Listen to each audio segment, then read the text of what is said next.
I'm Allison with MuchMusic.com, and I'm here with B.o.B, Bobby Ray. Hi, Allison. How you doing? I'm doing great, Bob. How are you? I'm good. That's great. I'm really great because I saw your show last night. You did? I didn't know that. Yes, I did. You didn't see me? I did. I thought I saw you. I should have trusted myself. Trusted my instincts. What did you think about it? Well, I thought, no matter how good a record is and how good the person is at singing or rapping, if they're not having fun, it's not a good show to watch. And you were having the best time. Man. The best time. And it was amazing. I'm glad you liked it. I mean, for me, I just want to always make sure that, like you said, I mean, it's really, and that's the thing. It's all about having fun because it's like at the end of the day, they've heard the songs already. It's not like you're playing new music. So it's really just about just entertaining. It's really like a party. That's how I treat it. It felt like a party. You had moves I wasn't aware of too. Like it was just like a big dance party. I had moves. You did. You had. I've never heard anybody tell me I had moves. I was impressed. You opened for Rihanna. Very different from any other tour that you've been on. Did you change the way you approach this tour as opposed to when you were with Cudi and Asher Roth? Yeah, definitely. I feel like the more I toured, the more efficient. Just naturally, you become more efficient at just how the music flows, and with the lights, you start integrating more lights, and it's like you have to think like a DJ. Yeah.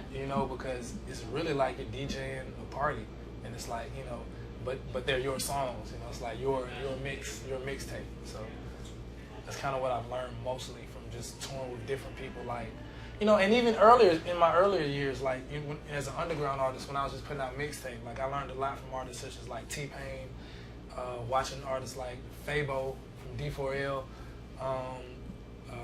David Banner. I picked up a lot of everything I learned from them. Kind of made me push myself to a higher platform, and then you start touring bigger arenas, and it requires something different than just doing clubs and different House of Blues type of style venues. And when you're doing like bigger shows, you gain more stamina and you can run around longer. That was one thing. I didn't see you drink any water like the whole time.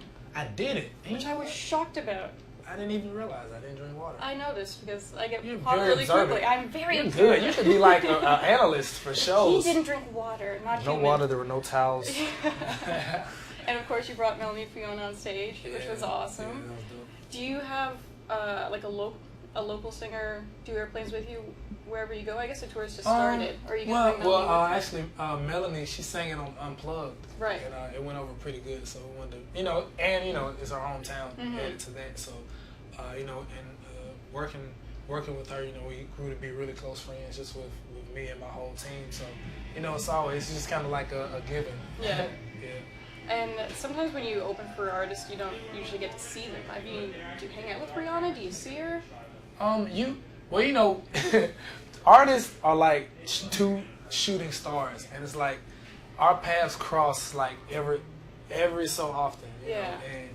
And it's really like a dice roll when you're running to them. But I actually got a chance to check out some of her shows, and she sent me a nice bottle of champagne for being on tour, and for me and my whole party. So that was a nice gesture. And but all in all, man, like it's a real good experience. I feel like I'm welcome on the tour, and everything's good. The crowd's good.